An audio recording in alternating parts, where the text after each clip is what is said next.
Hello everyone, this is Clint with Bus Stop Studios.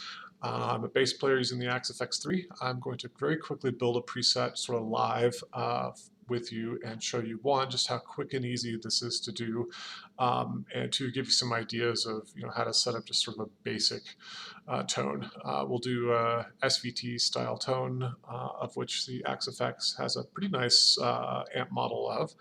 And then maybe a dirty tone or two before we move on. I'll construct this in a way that's fast but flexible for the future. So let's dive right into it. I'm using a P bass essentially today. I think it's a made in Mexico model with a neck that was refinished at one point. It's a basic P tone. You won't hear anything now through the Axe-FX because I have no blocks. So we will put an input block and an amp block and a cab block and an output block. Now this would be like the quickest way to actually set up a preset, but it ends up being very limiting. So you'll find what I do for almost all of my presets and other folks do is I'm actually going to space these out some so that I have some flexibility later on. And for today as well, I'm going to add a block at the front here, which is a compressor block. Now, again, you'll have no noise, no sound until you connect all these up, as I'm doing here with shunts between empty blocks. Just a tip for Axe-FX, or sorry, Axe-Edit 3, the software. If you start at one point, you can actually make that real quick by wiring them virtually all together. And now I have a fully connected chain, so I should get some noise. Okay, perfect. Now, one thing I always like to do is I start with building a new preset. I'll put at the end like a DI only. All right, so this with these blocks disabled.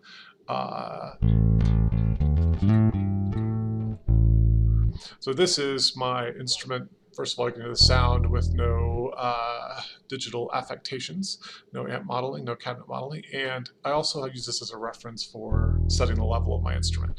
The Axe-FX3 rack unit itself has great meters built into it, and so you can use those meters, but I always kind of like to have a clean channel just to compare as I build a preset.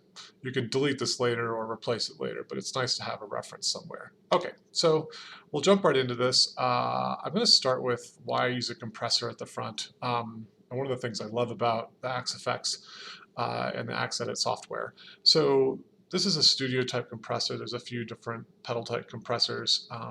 Back in my physical pedal board days, I was very fond of the MXR bass compressor. And one of the reasons why I liked it so much is it had a gain reduction meter. So you can see as I'm playing along here, and this is just sort of moderate finger style playing, I'm getting quite a bit of gain reduction. So the threshold here is set in such a way that it's kicking in quite a bit. I really don't want that for this purpose. I'm not building a crazy slap preset or anything, so I'm just going to set the threshold quite high and leave this ratio around 2. You could maybe use 4. Attack release times I'm okay with. And you can see now as I'm playing, almost getting no gain reduction kicking in. If I dig in a little bit, I'm getting more, but again, we're sort of looking at around a -3 dB gain reduction unless I do something really crazy with popping the strings. So I just want to really cut off some of the notes where I dig in heavier, but I want to keep and preserve sort of the dynamics of most of my playing. So honestly, you probably wouldn't tell a huge difference whether this is on or off, but I like to put a little bit of compression up front. So next we're going to dive in, and the amp model I'm using is this SV bass, and again, this is based off an Ampeg SVT. Easiest way to find it is to search. You can also search this way. This might be a little depressing when you see just how few bass models there are in. I'll cover that in a separate review, but we're going to use this SV bass amp, and we don't actually know, or at least I haven't been able to find, like what style, what era, what SVT bass amp this is based off of. but to some extent, it doesn't really matter to me. It does kind of create a convincing SVT style tone. Cabinet-wise, this is just the default some guitar thing. I'm not a guitar player, but I do know that there is some Ampeg cabinet models, but today I'm actually going to use this one cabinet model. This, I believe, is, well, it's a 4x10 with a 1x15, and the USA base. I believe this is a Mesa Boogie Powerhouse set of 2 cabs mic'd with a 421. So a lot of flexibility in Axe-Fx. You can model multiple different cabinets in here. I'm just going to pick this one. It's a nice impulse response, and we'll work with it today. Now I have an amp and a cab going.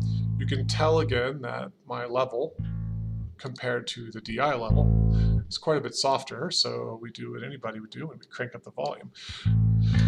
So just a note on how this works, right? Much like a real amp, we have an input gain stage and an output gain stage, and some EQ section in the middle. All of these controls, ideally respond like a real amp. That's the point of modeling. This level knob to the side, though, basically preserves the character and tone of whatever affectations the simulation is doing here in the middle, but just raises and lowers the overall volume level. So generally what you want to do is get the sonic character out of the amp using the controls here in the middle, and then level balance using this knob called level. In this case, I'm not going to really push the master too much. I want to keep the input drive on the SV base model about 5 to avoid getting too much distortion into this clean tone. And so maybe I'll pick a little bit of master, and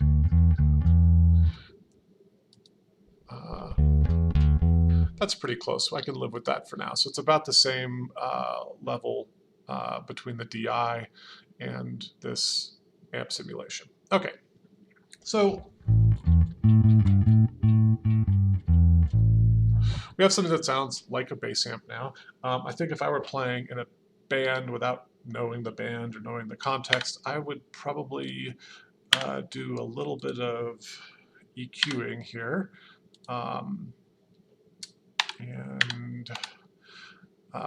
So we have a sound that now something like this.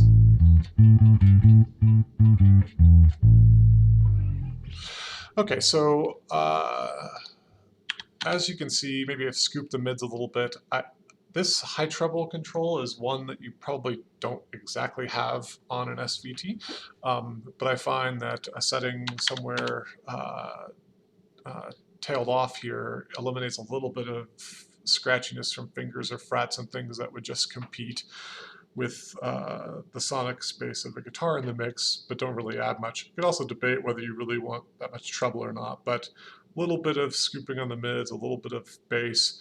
I'm not generally touching with my SV bass models. I do some of the other amps. These controls, they don't really exist on a real SVT, and so they do some contouring type controls, but I'm not really going to touch them today. So I now have this sort of SVT clean tone, and for a lot of music out there, you're pretty much all set with this kind of tone. Okay, so if you need more than that, again, it's real easy and powerful in Axe-Fx to make another scene, and we'll get the exact same chain configuration here, but this time I want to make sort of the SVT dirty, maybe pushed a little bit.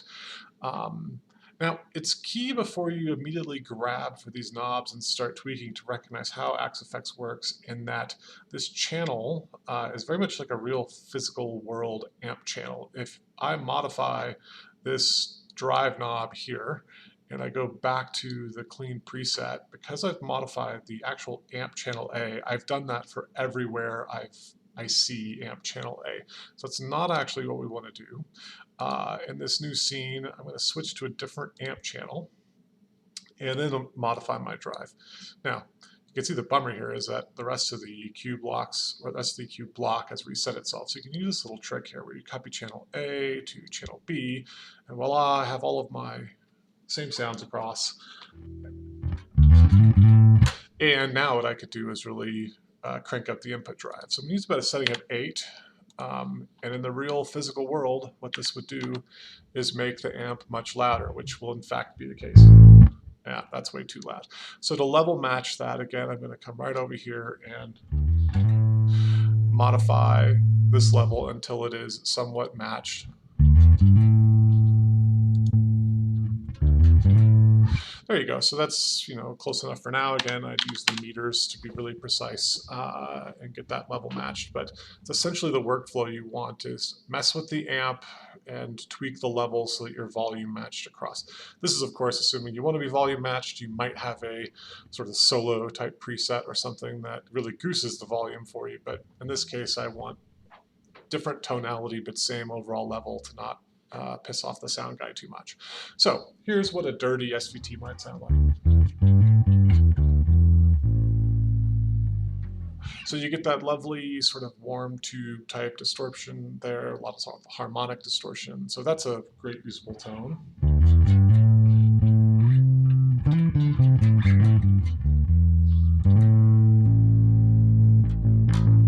And the nice thing about it, even with this compressor going, the amp simulation is very sensitive to touch. So if I'm just playing lightly,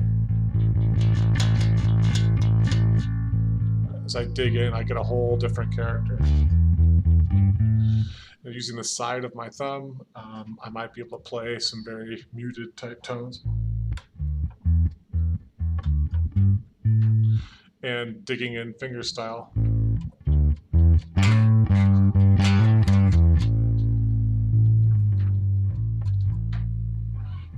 So really love how responsive this is. It does very much feel like you're playing through a real amp.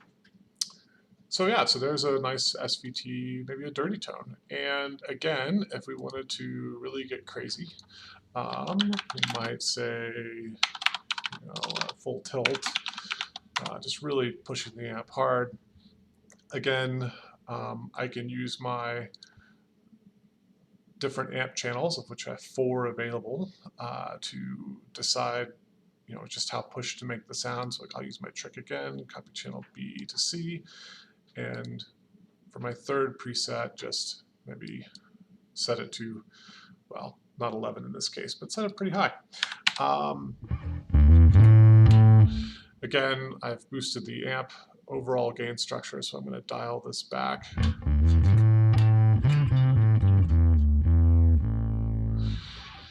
So yeah, then you get a really, really push sound out of this thing, and you could, of course, flavor this to your heart's content with different EQ settings for every channel. So that's a very quick and dirty setup. If you stay tuned for my next video, I'll build upon that with some different options there.